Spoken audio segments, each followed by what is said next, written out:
ইন্ডিয়ার ফারাক্কাবাদের সামনে যদি বাংলাদেশ সীমান্তে একটা বাঁধ নির্মাণ হয় তাহলে এত অর্থ পাবে কোথায় ডক্টর ইউনূস? কারণ আমরা তো অনেক ঋণী।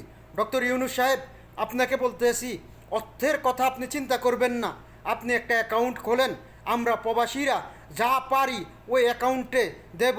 আপনি হিসাব করেন বাংলাদেশে প্রতিটা জেলাতে কতটা ঘর আছে, সব ঘর থেকে আপনি চাঁদা হিসাবে 100 টাকা করে ধরেন, 200 টাকা করে ধরেন, 300 টাকা করে ধরেন, সকল স্তরের মানুষ দেবে।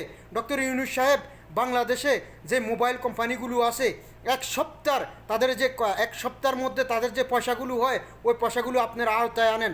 ডক্টর ইউনূস সাহেব, আপনি যদি ডাক দেন, আপনি এখন মানুষের সরকার, জনগণের সরকার, আপনি যদি ডাক দেন যে এই কাজটা করতে হবে, এ বার্তা নির্মাণ করতে হবে, তাহলে বিশ্বাস করেন কে আওয়ামী লীগ, কে বিএনপি, কে জামাত, কে জাতীয় পার্টি, কেউ কোনো কিছু চাইবে না। অনেক মানুষ নিজে শ্রম দিবে টাকা ছাড়া, বিনা পয়সা ছাড়া। আপনি সকল মানুষকে ডাক দেন, সবাই একত্রিত হবে।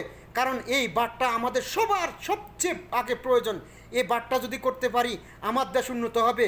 এ বার্তা যদি করতে পারি আমার দেশ সোনার দেশ হবে। এ বার্তা যদি করতে পারি আমরা অনেক ফসল, অনেক পেঁয়াজ, অনেক ধরনের অনেক কিছু বিদেশ থেকে আমরা নিয়ে আসতে হবে না, ইন্ডিয়ার কাছ থেকে আমরা নিয়ে আসতে হবে না। আমার দেশে সুন্দর ফসল উৎপাদন হবে। ডক্টর ইউনূস সাহেব, আপনি অ্যাকাউন্ট খুলেন, প্রবাসীদেরকে আহ্বান করেন যে তোমরা যে যা পারো নিজের আয়ত্ত থেকে দাও। ডক্টর ইউনূস সাহেব, আমি বলতে আসি, আমরা সকল প্রবাসী, কে আওয়ামী লীগ, কে বিএনপি, কে জাতীয় পার্টি, কে এটা কে সেটা না, সবাই সবার পক্ষ থেকে যে যা পারে টাকা দেবে। ইনশাল্লাহ আপনি তেমন একটা ঋণ হবেন না।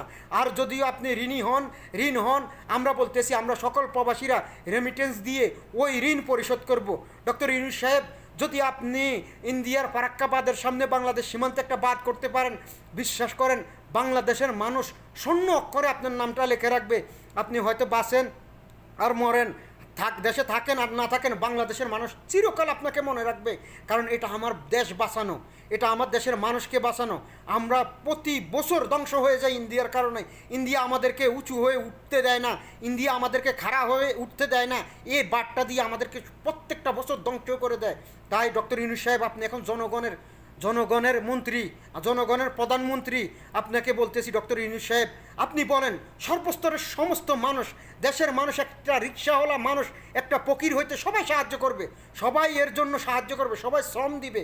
আমরা প্রবাসীরা এক হয়ে শ্রম দিব, টাকা দিব, যা লাগে তাই দিব। প্রয়োজন হলে আপনি ঋণ করেন, ওই ঋণ আমরা প্রবাসীরা রেমিটেন্স দিয়ে শোধ করব। দেশের সরকারি খাত থেকে আপনি একটা টাকাও দিতে হবে না ইনশাআল্লাহ। আমরা সকল প্রবাসীরা একত্রিত হয়ে রেমিটেন্স পাঠিয়ে এই ঋণ আমরা পরিশোধ করব। ডক্টর ইউনূস সাহেব, আপনি দেশের মানুষের প্রধানমন্ত্রী। আপনি যদি এই কাজটা করতে পারেন, বিশ্বাস করেন দেশের মানুষ নয়, পুরো বিশ্বের মানুষ আপনাকে চিনবে। আর দেশের মানুষ শূন্য অক্ষরে আপনার নামটা লিখে রাখবে ইনশাআল্লাহ। ডক্টর ইউনূস সাহেব, সকল প্রবাসীর কাছ থেকে আপনার কাছে একটাই আবদার, আমাদের প্রবাসীদের, কারণ আমরা প্রবাসীরা আপনার কাছে আর কিছুই চাই না। প্রবাসীদের একটাই আবদার, আপনি বাঁধ নির্মাণ করেন, প্রবাসীদের বলেন অ্যাকাউন্ট খোলেন, আমরা ইনশাল্লাহ যে যা পারি দেব। আর যেটা ঋণ হবেন আপনি, ইনশাল্লাহ আমরা প্রবাসীরা রেমিটেন্স দিয়ে পরিশোধ করব। এই বাঁধটা আমাদের সর্বপ্রথম দরকার, সবার আগে এই বাঁধটা নির্মাণ করা দরকার।